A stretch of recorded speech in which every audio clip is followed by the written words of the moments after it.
Welcome into the Invest Well Show. As always, I'm your host, Michael Wall. Listen, I am so excited. Today's show, we have a wonderful guest, just a terrific human being. He's affected thousands, if not millions of lives, not only in America, but throughout the world in many different ways. He is the kind of man that is interested in adding value first. And I'm a big believer of, Zig Ziglar once said that if you, in life, focus on adding more value and doing really good gifts and deeds to others, then you will get what you want in life. I'm paraphrasing a little bit, but it's the idea of other people first. And I'm so thankful for that being the process. So first off, let me just turn real quick and say, Barry, thanks so much for taking some time to be on the show today. It's an absolute honor to be here with you. So glad that you are. I'll tell you, we've developed friendship over the year and a half or two that we've known each other now. It's just been a wonderful time of getting to know you, understanding your story and your successes. And I want to take a minute, and I kind of want to, with this show, do several parts. I want to start out with we'll call it the entrepreneurial journey, because you're really a guy, you're like a grit it, make it happen, kind of a guy. This isn't like a silver spoon, here's $500 million, Barry, go build something special. Like, you literally started out at the bottom, and you've worked your way to the top. In fact, I have a copy of his book here. You're going to want to pick it up. Really, really simple. Easy to read. In the back, I'm just going to share this. I love this. An American entrepreneur, frequent media resource, which we know, CEO of MBS Highway. You've influenced thousands of people along the way. 2 Crystal Ball Award winner in 2018 and 2020. Producing a bunch of different things, from Mind Freak to tell me the other one, Barry. Rock of Ages. Yep. And just really, really cool things. Been a great influencer on many, many people. But I want to start in the beginning, Barry, and I want to talk about kind of the humble beginnings, because I think that's what's important. A lot of people are like, how can I be like that? Well, yeah, that's the wonderful thing. And the book is really about opportunity and finding opportunity. And I'll tell you why I called it Money in the Streets. So first off, my beginning was kind of fortunate, because I wasn't even supposed to be here. And my parents were much older. They were immigrants. They were broke, didn't even speak the language. And they came to America, and at 57 and 41, which maybe today it's not as unusual, but back when I was born, that was kind of unusual. So they found out that they were having me. I kind of snuck in there just before birth control became available. So, maybe there's a purpose for that. But yeah. So and they were just great. My dad did pass away when I was a young boy. I was around 10 years old. My dad passed away. Had a heart attack, which by today, with what they can do preventively, probably wouldn't happen. And my mom literally worked in a sweatshop where they make dresses, and we were extraordinarily poor. But I was a happy kid, and had a lot of love for my mom, and she taught me good values. My mom was a really smart woman, but because her mom got sick, they pulled her out of school. They said, in Europe, you're a woman, you don't have to go to school, so you take care of things at home. So she never really learned to read and write, but she still was able to speak 7 languages fluently. That's incredible. Yeah. No reading and writing, but 7 languages? Yeah, my dad spoke 10. So they were very intelligent, but my mom didn't have the book smarts. So it was important to her that I had a good education. So she really wanted that for me. And she taught me a lot of really good lessons. Even though we were broke, we'd ride the subways. And if my mom saw someone who was less fortunate than her, which, happens, even as poor as we were, she'd take out her little purse, little change purse that I remember she had this gold change purse, and she'd give it to help people, and she would teach me. She would say, it's good to help people. She says, God knows that you're helping people. So from an early age, she tried to give me good values. And she would tell me stories about when they were in Europe, and many people who are immigrants know this story. They hear about America as such a wealthy country that there's money in the streets, right? And so she would kind of laugh about it, but it was also kind of sad. And as I had gone through life and as I had seen the opportunities that are available, I was very blessed that before my mom passed away, I was able to sit with her and tell her, Mom, you were right. There really is money in the streets. Wow. You just have to look for it as opportunity, pick it up, and do good with it. I love that. I love that, by the way, with the title, because when you think about that, it reminds me, when you're saying this, of the book Acres of Diamonds. It's kind of like it's right in front of us. There's opportunity here, and we need to do it. You talk about mapping your dreams and success and things like that, chapter 5 in your book. And I want to transition here. So you got that drive, idea, doing the right thing, doing good, right? From your mom. You watched her do it. You watched them do it. They were loving on you. What did that look like as it transitioned? When did you get the entrepreneurial bug? I'm going to go out and I'm going to do something with my life and affect the world. Where did that start? Very young. When I was in college, I was able to get a deal where these calculators, I was able to get them inexpensively and, provided a better price and still made a little money for my efforts. So everybody won. Yeah. And, I didn't finish college. You were the early drop ship. I did. It was interesting because I had been blessed with this really good memory and I had a good aptitude. So I caught on to things really quickly. And the bad part about it is you get bored easily. Yeah. So what I started to do my last summer before I went back for my senior year. And you would have been how old at this time? I was probably 20 years old. Okay. And I graduated a year early from high school. They used to skip you if you had certain tests that you made. So I was able to skip. So I was maybe a little immature too, So that's probably part of the boredom. And then I started selling stereo equipment out of the trunk of my car, and then turned it into a real business. Hired all my friends. We're sending out all these crews. I was making some money, and then with that money, I was because I was selling out of my car and I was going to different areas around New York City. Yeah. I could see that real estate values. I always had this curious mind. And by the way, if it was something I would tell you to foster in your children and foster in yourself, it is curiosity. Yeah. Just always be curious. And by the way, let's pause on that real quick. Why is that so important? Because that's how you learn. Because then the world is always a wonder to you. It's a wonderful thing to be curious. So always foster that within yourself and others. So as I was traveling to different areas, I was curious as to why real estate values in New Jersey, were less than in some of the areas in New York. So I said, probably a good opportunity. So I was taking some of the money I made and I started buying properties in Jersey. Here I am, 23 years old, starting buying these properties in New Jersey. And I was flipping some, I was fixing some up, and I was renting some. I learned a lot of hard lessons, but a lot of good lessons too. And I started making money in that. And from there, I sat down with the guy doing my mortgage one night, and I had done a few now. So I figured that I was kind of a step ahead of this person who was doing it for a living. Yeah. I said, tell me about the guys in your business. And here I am, 23, 24 years old, right? So what are the top guys making in your industry, right? We're all full of piss and vinegar. Yeah, guys, exactly. So I didn't want to know what the medium level was. I wanted to know what the top guy. Give me right to the top, baby. Give me right to the top. So he starts telling me, I said, I think I could do that. And I just took a dive of faith. And it was a big dive of faith because I had just been blessed with the birth of my twins, Dan and Nicole. Wow. Yeah. And I wasn't by any stretch of the imagination wealthy. Mm-hmm. So here I am, I'm going to make this move. But because I had done it with such commitment and conviction, failure was not an option. So you were all in. I was all in. You were all in. And now, did you still, at that time, did you hold the real estate still? I was selling out of the real estate, but what I did was when I went all in, when you first get into the mortgage business, it's very hard. You have to get referrals. I had no experience. I'm a young kid. People didn't want to do business with me. They would make believe they were on the phone, just they wouldn't talk to me. Yeah. And so I did something unconventional. And I said, okay, if I can't just yet get business from real estate agents, here's what I'm going to do. I'm going to knock on people's doors, and I'm going to see if they want to refinance their home.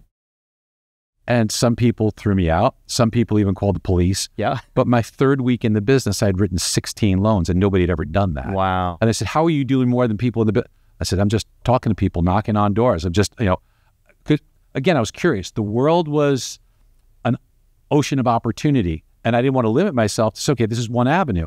There's other, and I took that crazy openness to an extreme where everywhere I went, the pizzeria, the sandwich shop, my hair cutter, whoever it was, I would tell them what I did and see if we could do business together. And it started to work. I took it to the point where in New Jersey, you had to pay, back before you had the automated tolls. Right. You had to throw a quarter in the basket, right?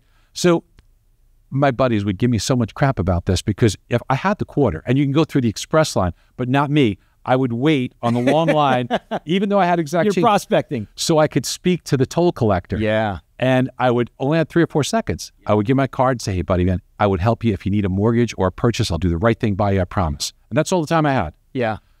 We call that EYG. Everywhere you go. Everywhere you go. And remember, I think it was Zig that said once, Barry, beware the man that doesn't know it can't be done. That's right. And you literally right there, I just want to pause on this because as you're listening to this, you might be like, okay, wow, that's cool, good for you. But don't miss what Barry just said. Like, this is really important. But what he said is he's never been in the mortgage business ever. He started to get in it. He got into it because of he's literally drinking his own Kool-Aid, which is what he just said as far as curiosity. He's curious. How about this? What about this? What's the income here?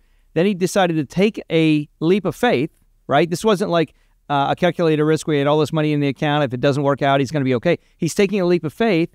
He gets into this game, and then now he's in a place where he's saying, you know what? Why don't I just look for prospects everywhere I go? How unconventional and good for you. And now all of a sudden we're on that journey. So Toll Booth, by the continue. way, another quick side note, can be done. That was on Ronald Reagan's desk. It's on my desk, both in my office and my home. It can be done. So very important. So love that. To tie a bow around that, my buddies would give me so much garbage that Barry, we got to go. Come on again. Yeah. Until one day a guy by the name of Steve Horton calls me from the Triborough Bridge and Tunnel Authority. Not only do I do his loan, I do 17 of his buddies. Wow. Now, I promise you, I wasn't the only person in mortgage driving up and down the roads in New Jersey, but I saw it as an opportunity. And that's true anywhere. You saw money in the streets. I saw money in the streets. That's true. And took that to when I had Rock of Ages. Yeah. So I just, again, curious. I come into the theater and I want people to be happy, right? This is a happy place. Everybody loves the show. And how old were you at this time? When I got into Rock of Ages, I was 47. Okay. So, I mean, there was a lot in between. I happened to be the number one producer, and I became the number one producer in the United States in mortgages. Yeah. Opened up a mortgage company, built that, sold that. I saw that as an opportunity. The next opportunity I saw from there was I saw that people in the mortgage industry were having a tough time because if they would communicate with a customer and they would say, okay, I'm going to lock your interest rate in, the market would be turning, but they had no idea. By the time they got back to the office, interest rates got worse. So they had three choices. They either go back to the customer and look like a fool. I know I promised you 6%, but now it's 6.25, 6.5. Or go to their boss and say, hey, we got to do this for free. That's not productive. Right. Or what a lot of people did, which caused bad reputation, was lie to the customer, say you're locked in, and then pray that the market comes back, And so what did I do? I said, there's an opportunity there. Why don't I watch the market for these people? And I will alert them when the market's turning to protect their customer and grew that into an enormous business, sold that. And then I got into Rock of Ages. And Rock of Ages, I come into the theater. And I'd done some movies, I'd done some acting, got into Rock of Ages. I get into the theater and I see people coming in a little late. They want to get an adult beverage. They wait online. They spend all kinds of money for adult beverage. And then by the time they get it, the lights flicker and you got to get to the seats. Now they've spent all this money. They waste. They want to have a drink, but either they miss the show, they guzzle the drink, or they lose the money on the drink. Because they can't take it in. Because they can't take it in. Yeah. That's exactly right.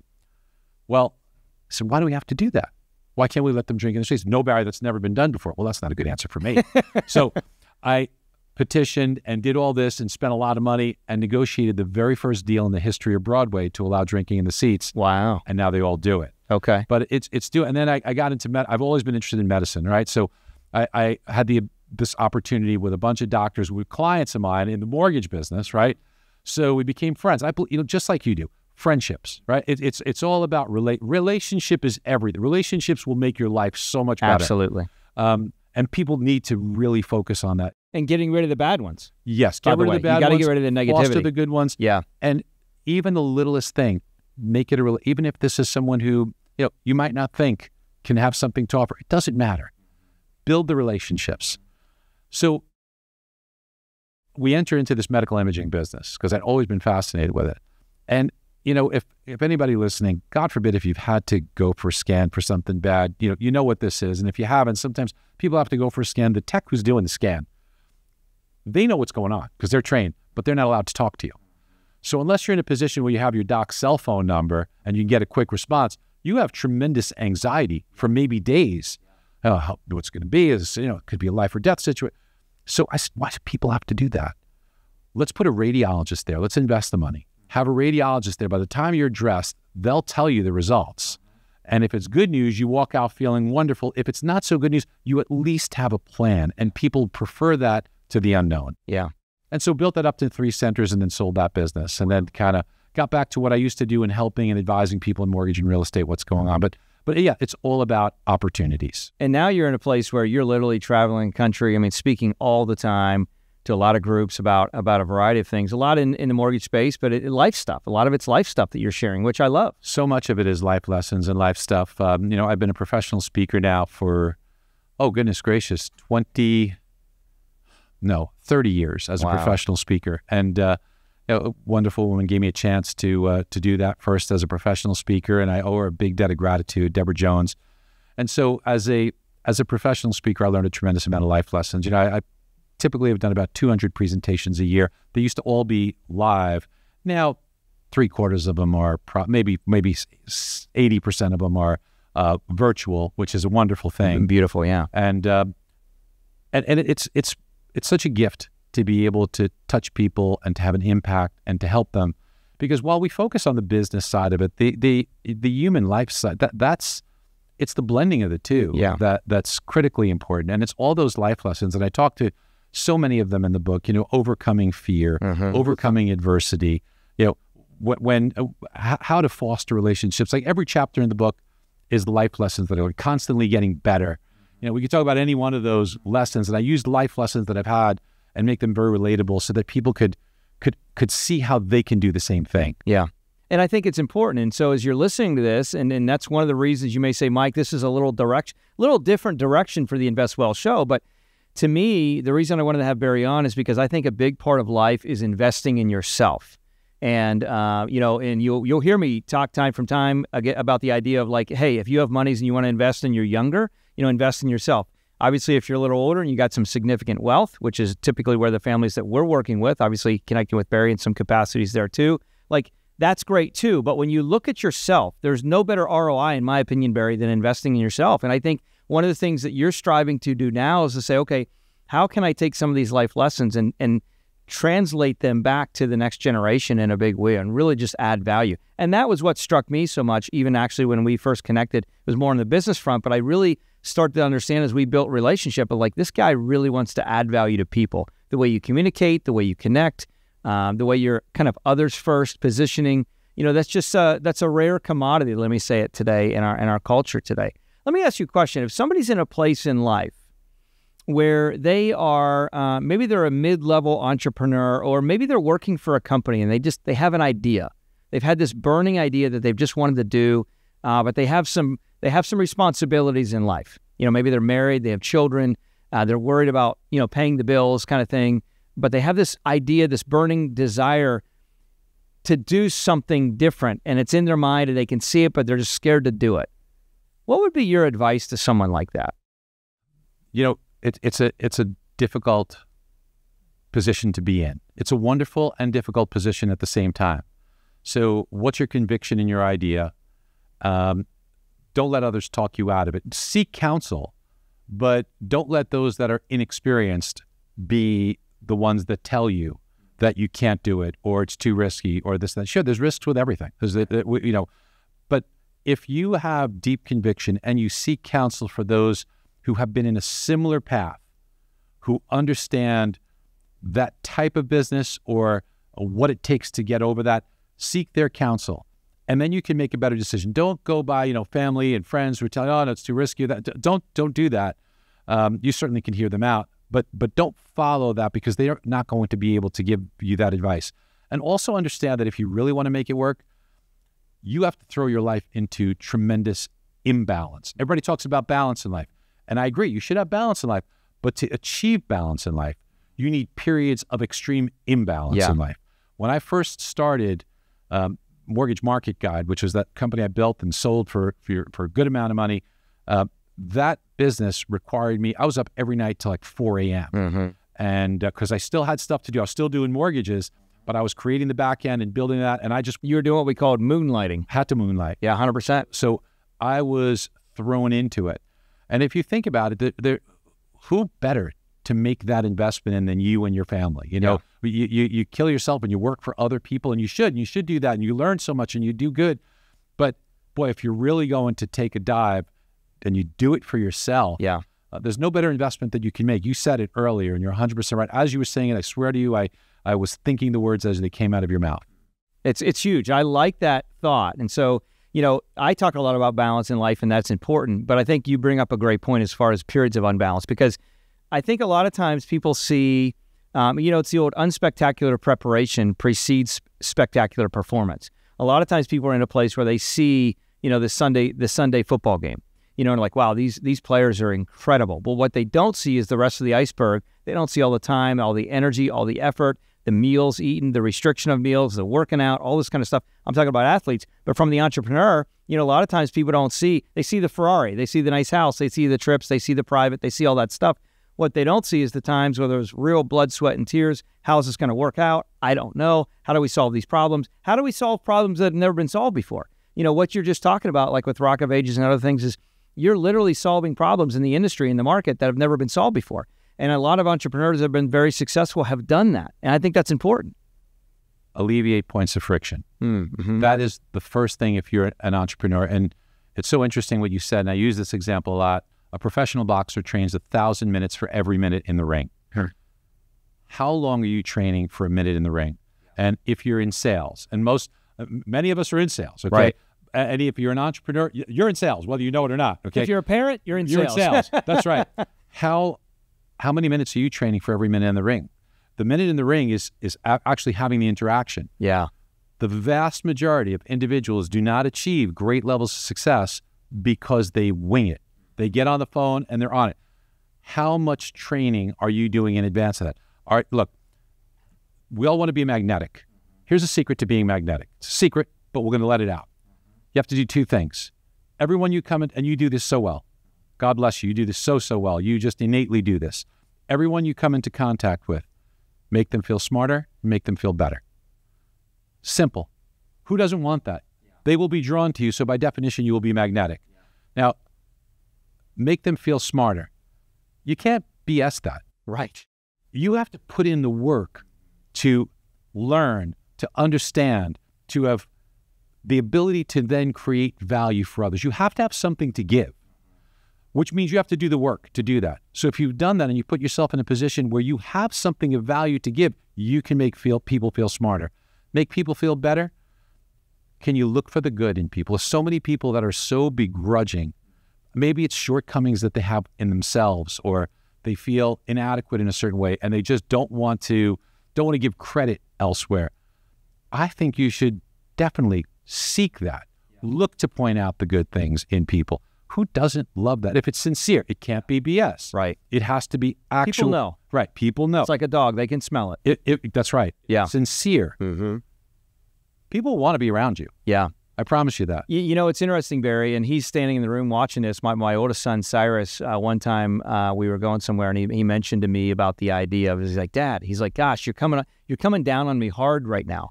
And it made me think, it wasn't a negative thing. I took it as a positive. It made me think of when I was younger, and my dad, he meant all the best. But a lot of times all he saw was like, hey, you got to fix this, fix this. As parents sometimes, and I'm saying this to challenge the parents that are listening, as parents sometimes you can be in a place where you want to kind of, hey, let me tweak.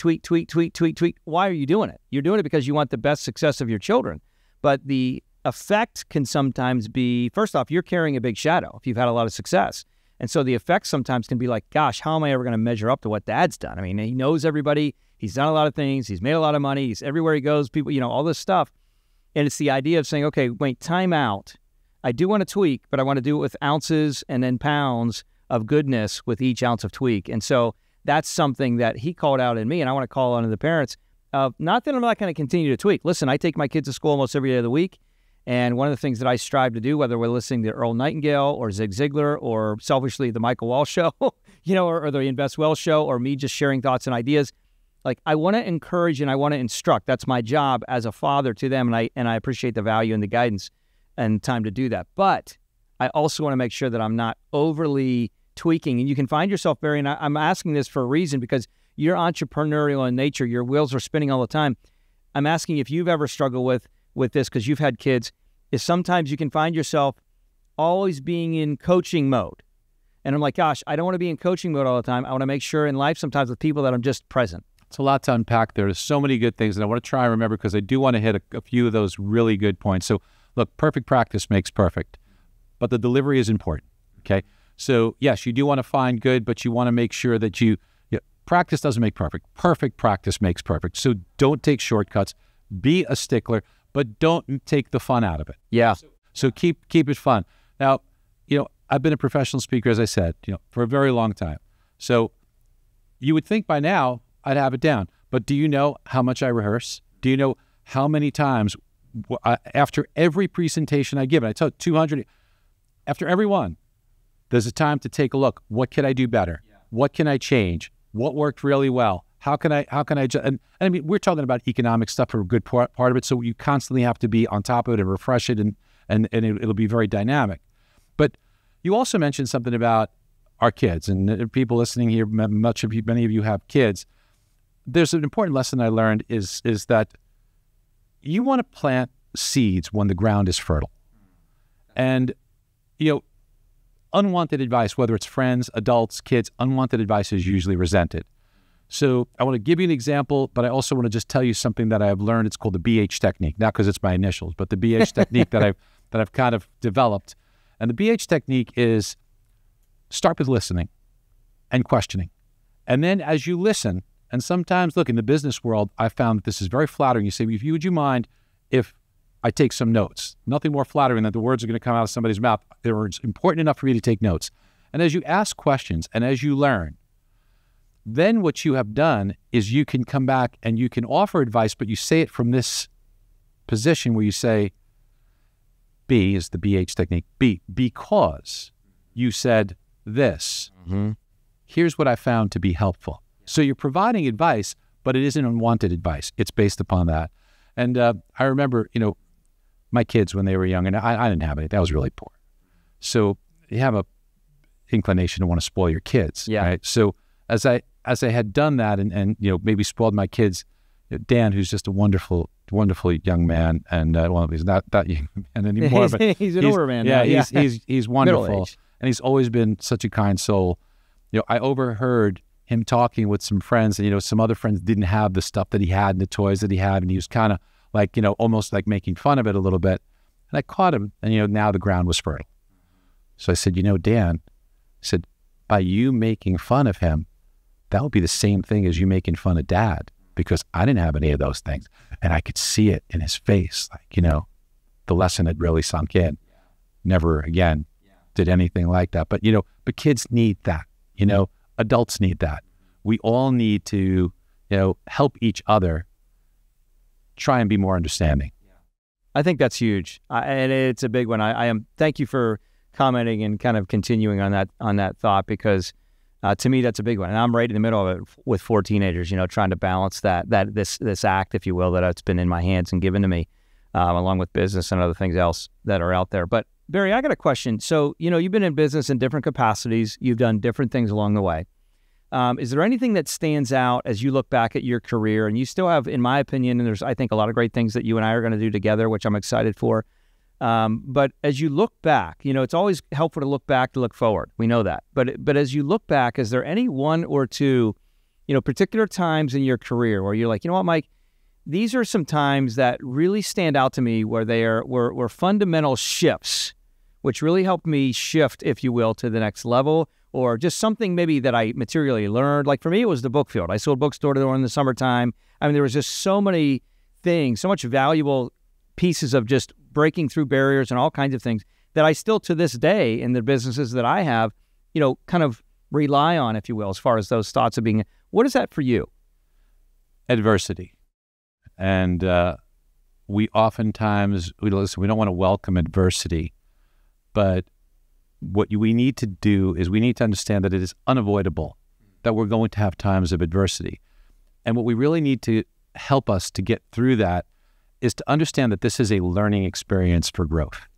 This is a time that overcoming this adversity, and we will overcome it, will make us stronger. And it will give us confidence that the next set of obstacles that we're going to invariably face, we could draw upon previous adversities to know that we will be able to overcome those, that we will be strong enough to figure out a way and to never give up, to never quit, to always try to find that solution, to get through that problem. And so I think it's the adversities that have helped most of us grow tremendously and use them as lessons to improve ourselves for the future. How important in that adversity do you feel it is for people to make sure that they're reaching out to people that can kind of guide them, encourage them? Because, you're a pretty positive guy. I'm a pretty self-positive, motivated guy. But there's still those seasons where you're like, I need the arm of my brother or sister or whatever it is to kind of push me forward, so to speak. What are your thoughts on that? Well, it's such an important, it's really a brilliant insight on your part, because I think most of us, we turn inward because there's shame in that initially. It's showing weakness that we have, there's something wrong with me, that I've got this adversity. Do I want other people to know? Will they think worse of me? Will they want to do business with me? And it's really perceived shame. It's perceived shame. So it makes it hard to get through it because you're not seeking the counsel of those that can really help you and support you. So I think the first thing we have to understand is that we all go through stuff. And I think that vulnerability is a good thing. Yeah. I've always said that in any relationship, let's just switch this for a quick second to business. Yeah. In business, the magic that makes business work beautifully is trust. In a relationship, the magic that makes it work is trust. Without trust, there is so much garbage you have to verify and get through. It is a super highway. Yeah. When there's trust established. Yeah. Right? Yeah. Just think about how beautiful. Absolutely. Yeah. How do you build trust? Well, I believe you build trust two ways. Knowledge, especially in business, because if you are knowledgeable and you have something to offer and you've done the work, the person on the other side says, well, this is somebody who cares, who wants to improve themselves, who puts in the time. If they're putting in the time, then they're going to help me. Right. And they value what they're doing. That's right. Yeah. And the other is vulnerability. It's being vulnerable. I think we can all relate to this. We go and, Michael, you have beautiful wardrobe. You go and you go to a clothing store, right? And the salesman, anything you try on, oh, Michael, that's fantastic. Yeah. You don't believe them. Right. Who do you believe? Yeah. You believe the guy that says, I don't like what I don't think that does anything for you. What's a funny example for that? In New York City, here I am with a friend. I'm going to New York, go in, they give you a drink when you walk in the door, spent a little over $10,000, came home, couple sport jackets. My wife was like, I don't like any of them. So that is a real life. True story. I wore one of those. Jackets one time, and my wife was like, "That was the worst $10,000 you ever spent." I'm like, you know what? Mental note: I'm never going to buy anything like that without you going with me next time. But think about how much more you trust the person who says, "No, I don't think you should get that." Because what they're doing is they're putting what's good for you ahead of their commission.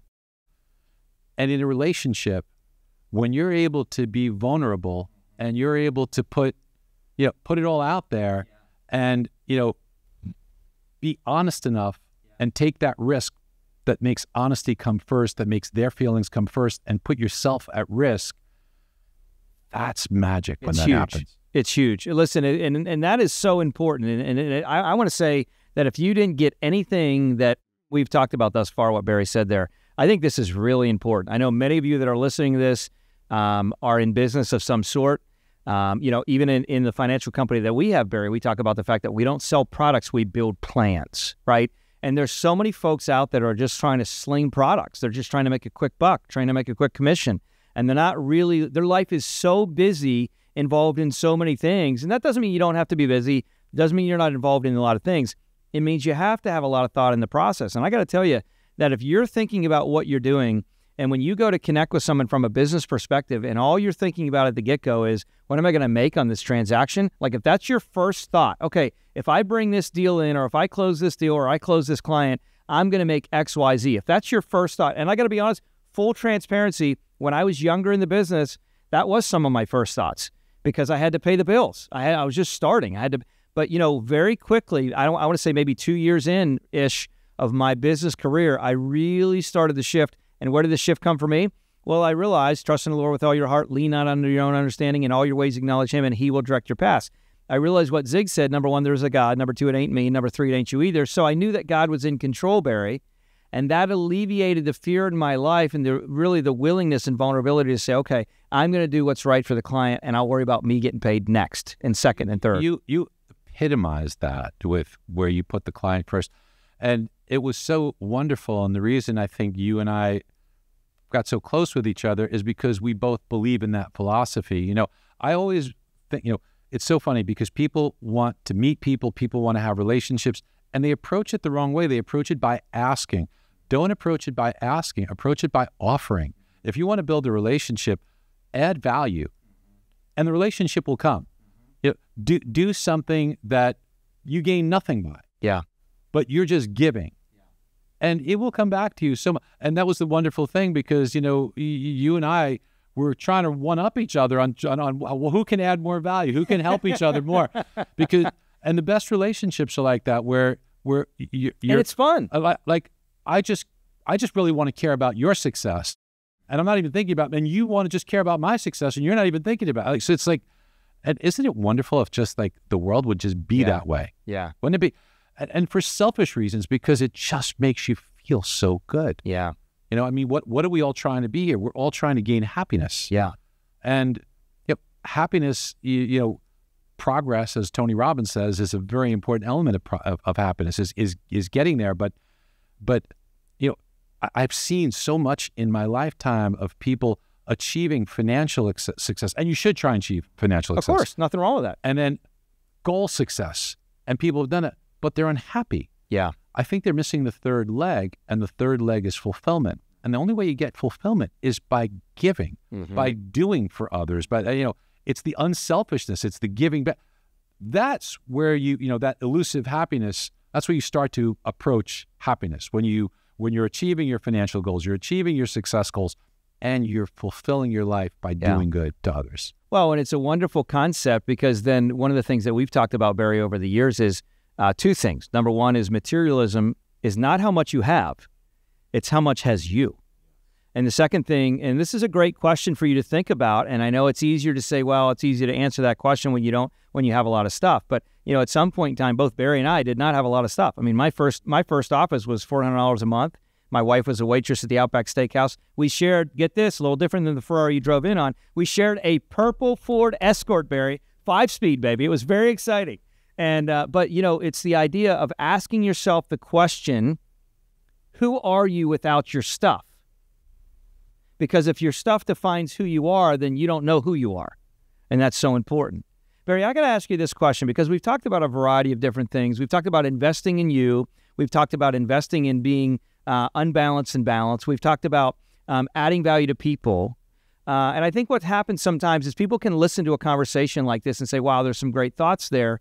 And I really thought that was great. And they may even share it with friends that get value as well. But how do we practically apply? And that's what I want to shift to next is saying, let's talk about the day. Let's get granular for a second and say, okay, these are all wonderful ideas and wonderful things that are thoughts that we can kind of intake. We may watch a show or a movie and like, wow, that really made me feel good, but it doesn't actually change our life. So now we have to practically talk about, I feel compelled to say, let's talk about some practical daily steps, Barry, where people can say, okay, here's 1, 2, 3 things that I can do daily. Let's do that. Preparation is incredibly important, you know. So I start today yesterday. So the way I start today is I write down my objectives for today. So what do I need to accomplish today? And that's going to change throughout the day. I'll get some things done. I might have to push some things to another day because just whatever is going on. And there's new things that will come on. But I will have the evening before, I will have a plan for the day. So I know what I have to, because... And this isn't a big, complicated plan. No, it's not. Yeah. No, it's a to-do list. Right. So, you know, I might have 6 items, I might have 4 items, I might have 12 items, depending on the day. But this is because you can't score on defense. You think about a baseball game. You score when you're on offense. Yeah. Most people spend their time on defense, taking what comes in, fixing. We're going to have to do that. You're going to have to put out fires. You're going to have to adjust in the depth. But unless you're dictating what the day is going to be and you get back on plan, you're not going to go very far. So I start today yesterday. Can I interject there for real quick? Because I think what's important when he talks about, and what he's talking about is instead of reacting to life, you're being proactive and making things happen in life. So let me talk about practicality, because one of the things that I believe is the biggest drug in our world today is right here, the cell phone.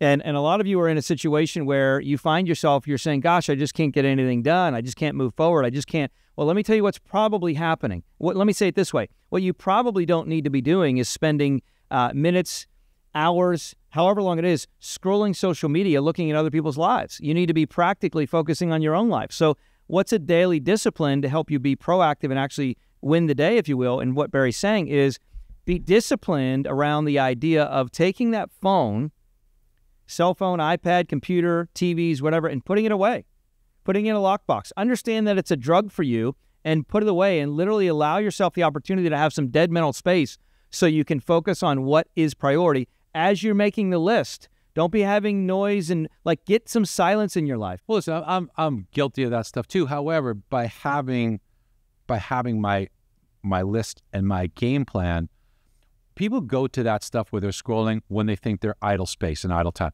But if you, instead of doing that, what else do I have to do? What else do I have to get accomplished? It keeps you on pace. And look, you get your stuff done, go ahead, go scroll all you want. Hang out, yeah. Right.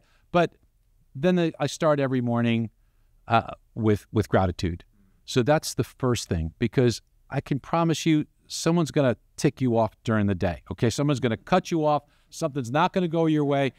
But that's never happened to me. Right. But by starting every day, thanking God for all of these amazing things that I have, and especially now because I'm going through some stuff, and keeping that in focus every single day. How blessed, how lucky.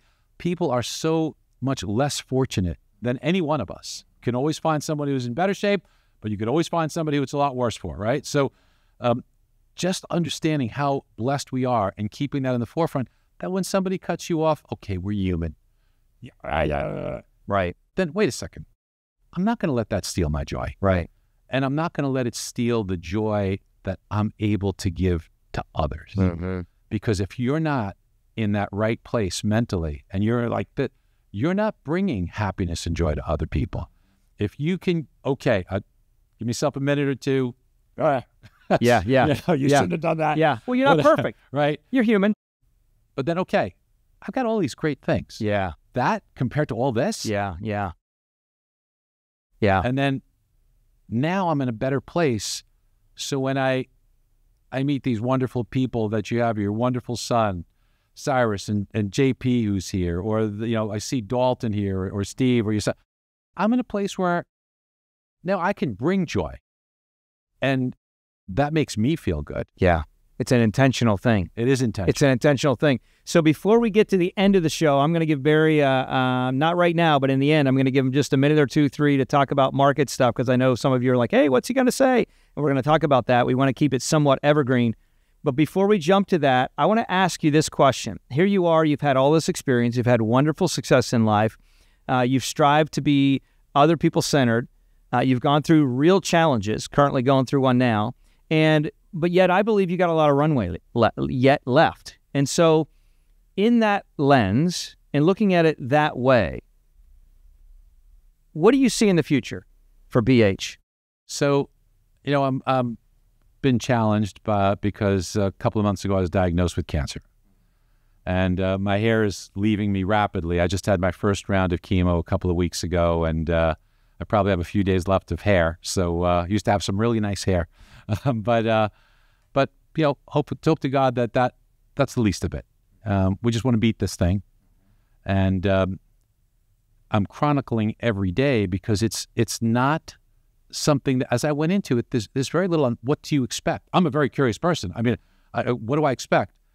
So for me, I want to chronicle this to help people try and see what you can expect. And actually the experience, while it's not easy and it's had some tough days, it's better than what I thought it would be. And although I'm only round one, it's every 3 weeks, 6 cycles, so it's 4 months. So far, my energy's been good. My attitude's good. I am grateful for all the wonderful things that I have. I am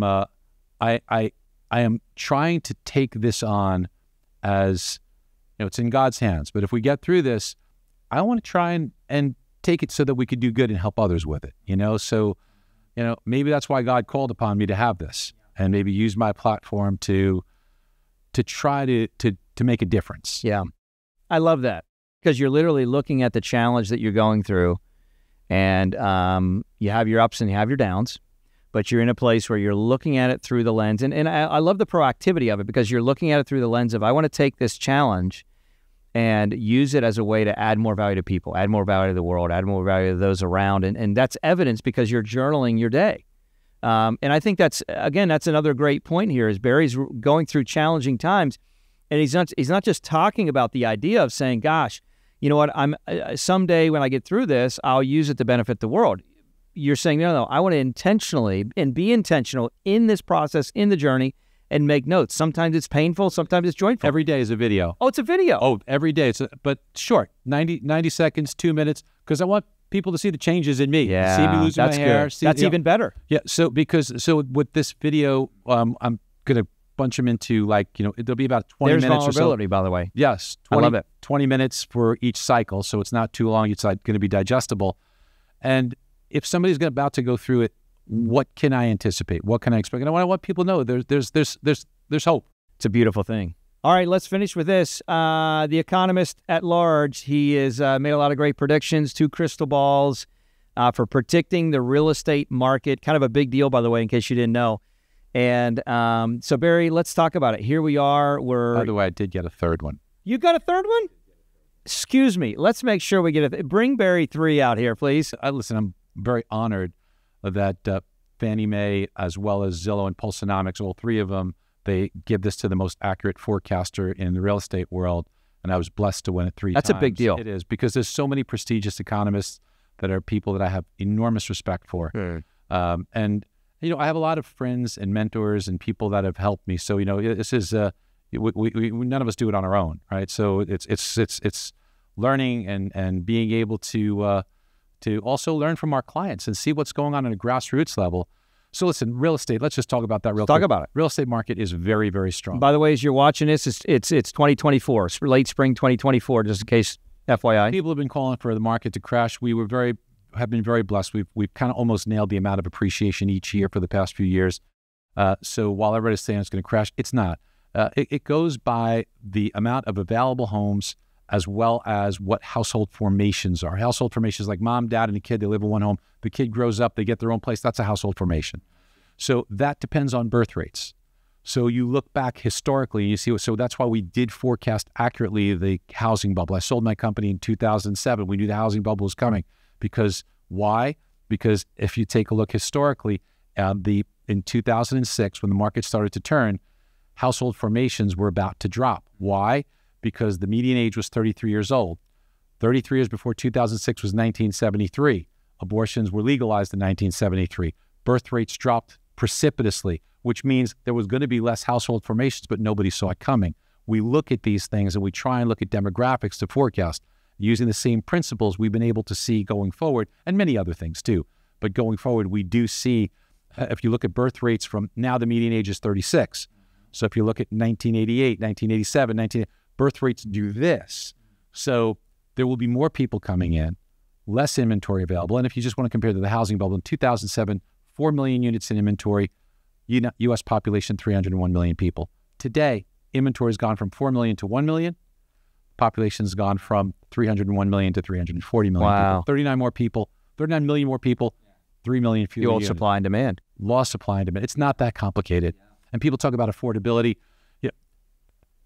If you have a pool of these many people that can buy, and let's say affordability cut it to here, if this number still overwhelms the amount of inventory available, law supply and demand, prices have to go up on the curve. So we feel real estate is good. Rates should improve. Rates, inflation's been sticky right now. Inflation's something people are talking about.